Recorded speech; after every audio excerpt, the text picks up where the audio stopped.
En el siglo XIII, mientras Europa estaba fragmentada en reinos feudales y China prosperaba bajo dinastías milenarias, en las frías estepas de Asia Central surgió una fuerza que nadie vio venir. No provenía de ciudades amuralladas ni de imperios antiguos. Nació entre tribus nómadas que vivían a caballo, cazaban para sobrevivir y guerreaban entre sí por recursos limitados. Aquellos pueblos no parecían destinados a dominar el mundo. Sin embargo, en pocas décadas, conquistarían el imperio más extenso que la humanidad había visto hasta entonces. Su líder no nació rey. Temujin vino al mundo alrededor del año 1162 en un entorno marcado por la violencia tribal. Su padre fue envenenado por un clan rival cuando él era apenas un niño. Su familia fue abandonada por su propia tribu y sobrevivió en condiciones extremas, cazando y soportando el frío implacable de las estepas. Aquella infancia forjó algo más que resistencia física. Forjó una determinación implacable. En lugar de aceptar la fragmentación tradicional de los clanes mongoles, Temujin comprendió que la supervivencia dependía de la unidad. Comenzó a forjar alianzas, a veces mediante pactos, otras mediante la fuerza. No solo reclutaba guerreros, integraba tribus enteras bajo un sistema de lealtad personal. Rompió con la estructura aristocrática tradicional y promovió a los más capaces, sin importar su linaje. La lealtad y el mérito reemplazaron al nacimiento como criterio de poder. En el año 1206, tras derrotar a sus principales rivales, fue proclamado Genghis Khan, gobernante universal. No era un título vacío. Bajo su mando, las tribus mongolas se transformaron en una maquinaria militar disciplinada y extraordinariamente móvil. Su ejército se organizó en unidades decimales que garantizaban cohesión y responsabilidad. Cada guerrero era arquero experto a caballo. Su movilidad superaba a cualquier ejército sedentario. Podían recorrer enormes distancias en días, atacar con rapidez devastadora y desaparecer antes de que el enemigo reaccionara. Pero la fuerza mongola no residía únicamente en su habilidad militar. Genghis Khan comprendió la importancia de la inteligencia, la comunicación y la estrategia psicológica. Espías precedían a los ejércitos. Se difundían rumores para sembrar terror antes de que comenzara la batalla. Las ciudades que se rendían eran perdonadas.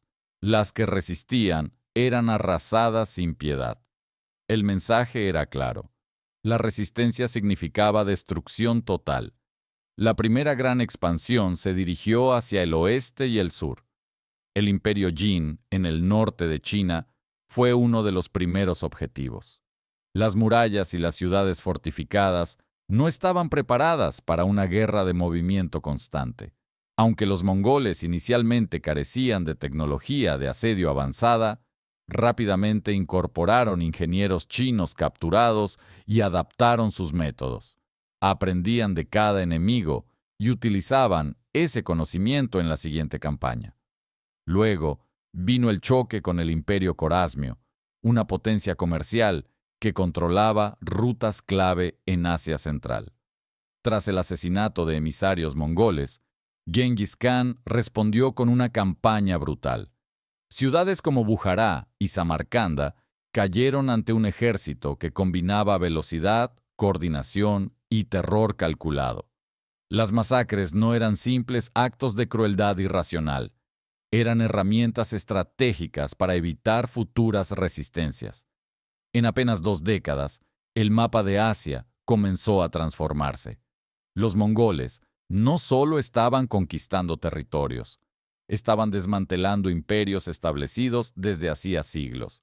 Lo que había comenzado como una confederación de tribus nómadas se estaba convirtiendo en el mayor poder militar del mundo. Y aquello era solo el inicio. Tras la destrucción del Imperio Corasmio, el nombre de Genghis Khan comenzó a resonar más allá de las estepas. No era solo un conquistador más, era el líder de una fuerza que parecía imposible de detener.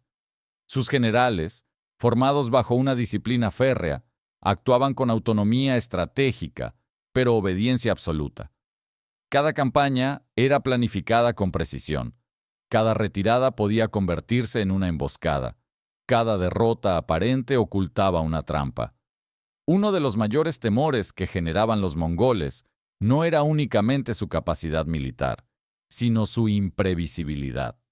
Podían dividir sus fuerzas y avanzar por rutas separadas durante miles de kilómetros, coordinándose con una eficacia sorprendente. Utilizaban señales, mensajeros y una red de comunicación que les permitía actuar como si fueran un solo cuerpo. Mientras los ejércitos europeos dependían de pesadas formaciones y largas líneas de suministro, los mongoles vivían de sus propios rebaños y se desplazaban con una velocidad que desconcertaba a sus enemigos. En 1223, destacamentos mongoles penetraron en las estepas rusas y derrotaron a una coalición de príncipes en la batalla del río Kalka. Aunque esta incursión fue temporal, dejó una advertencia clara.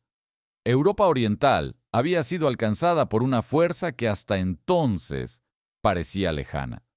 Cuando Genghis Khan murió en 1227 durante una campaña contra el reino Tangut, muchos creyeron que el imperio recién formado se fragmentaría, pero la estructura que había construido era sólida.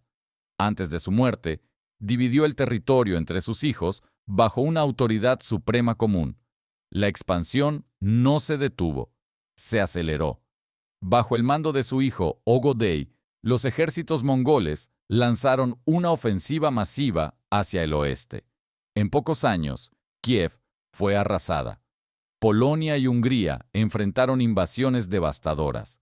En 1241, en las batallas de Legnica y Mohi, los ejércitos europeos fueron derrotados con rapidez humillante. La caballería pesada occidental, símbolo del poder feudal, se mostró ineficaz frente a la movilidad y coordinación mongola. El pánico se extendió por Europa. Muchos creyeron que Roma sería la siguiente, pero la muerte de Ögödei obligó a los generales a regresar a Mongolia para participar en la elección de un nuevo Gran Khan. Europa fue salvada no por su fuerza, sino por una decisión política interna del imperio mongol. Mientras tanto, en el este, otro nieto de Genghis Khan, Kublai Khan, dirigía la expansión hacia China. Tras décadas de guerra, la dinastía Song fue finalmente derrotada en 1279.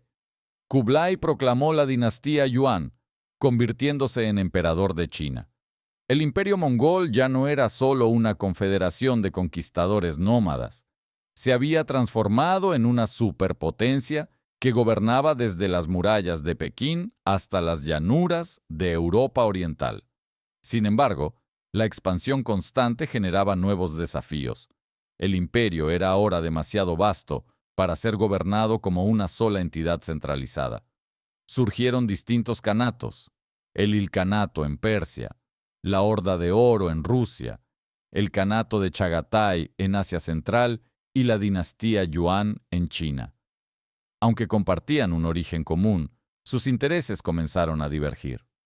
A pesar de estas divisiones, durante décadas, el imperio mongol garantizó algo inédito: una red de comercio segura a través de la ruta de la seda. Viajeros como Marco Polo pudieron cruzar Asia bajo protección mongola. Ideas, tecnologías y mercancías circularon con mayor fluidez que nunca antes. La Pax Mongólica conectó Oriente y Occidente como ningún imperio anterior lo había logrado. Pero bajo la superficie de estabilidad y comercio, la estructura comenzaba a tensarse. Las diferencias culturales, religiosas y políticas entre los distintos territorios eran profundas. Lo que había sido construido con velocidad y violencia ahora debía sostenerse con administración y equilibrio. El imperio que había nacido del movimiento constante y la guerra debía aprender a gobernar la paz. Y ese desafío resultaría tan complejo como cualquier campaña militar. El imperio mongol había alcanzado una extensión sin precedentes, desde el Mar Amarillo hasta las puertas de Europa Central, desde Siberia hasta Persia. Ningún otro poder terrestre había controlado un territorio tan vasto y continuo. Pero la misma velocidad que permitió su expansión contenía la semilla de su fragilidad.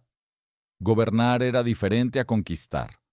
Los distintos kanatos comenzaron a actuar con creciente autonomía. La Horda de Oro consolidó su dominio sobre las tierras rusas, influyendo en el desarrollo político de la región durante siglos.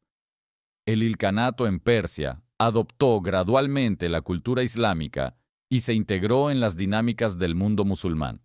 En China, la dinastía Yuan intentó equilibrar la tradición mongola con la sofisticada burocracia china. Cada región evolucionaba en direcciones propias. Kublai Khan comprendió que gobernar China exigía más que poder militar. Adoptó estructuras administrativas chinas, mantuvo el sistema fiscal y promovió el comercio. Bajo su mandato, Pekín se convirtió en capital imperial, y el imperio alcanzó un periodo de prosperidad relativa. Sin embargo, la población china nunca aceptó plenamente el dominio extranjero. Las diferencias culturales y sociales alimentaban resentimientos que crecerían con el tiempo. En otras regiones, la conversión religiosa modificó el carácter del poder mongol. En Persia, los gobernantes adoptaron el Islam. En Rusia, la influencia mongola transformó estructuras tributarias y políticas locales. Lo que había comenzado como un imperio nómada se fragmentaba en estados que combinaban herencia mongola con identidades regionales. A lo largo del siglo XIV, las tensiones internas, las disputas sucesorias y las crisis económicas debilitaron la cohesión imperial. En China, rebeliones campesinas crecieron en intensidad hasta que en 1368 la dinastía Yuan fue expulsada y reemplazada por la dinastía Ming. En Persia, el ilcanato se desintegró tras la muerte de gobernantes fuertes. La Horda de Oro mantuvo influencia durante más tiempo, pero también enfrentó divisiones internas. Además, el propio sistema de comunicación y comercio que había conectado Eurasia facilitó la propagación de la peste negra. La pandemia devastó poblaciones enteras y alteró profundamente el equilibrio demográfico y económico del continente. El mundo interconectado que los mongoles habían ayudado a crear también se convirtió en vehículo de crisis global. Sin embargo, medir el imperio mongol únicamente por su caída sería ignorar su impacto duradero. Transformó rutas comerciales, impulsó intercambios culturales y redefinió el equilibrio de poder entre Oriente y Occidente. Demostró que una sociedad nómada, organizada bajo liderazgo central fuerte y disciplina militar innovadora, podía derrotar a civilizaciones consideradas superiores en tecnología y tradición urbana.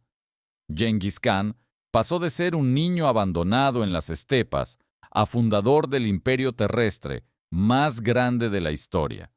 Su legado no fue solo destrucción, aunque ésta fue inmensa. Fue también la creación de una red eurasiática que conectó mundos previamente aislados. Bajo dominio mongol, mercancías, inventos y conocimientos viajaron con una rapidez desconocida hasta entonces. El terror fue parte esencial de su expansión. Ciudades enteras fueron arrasadas.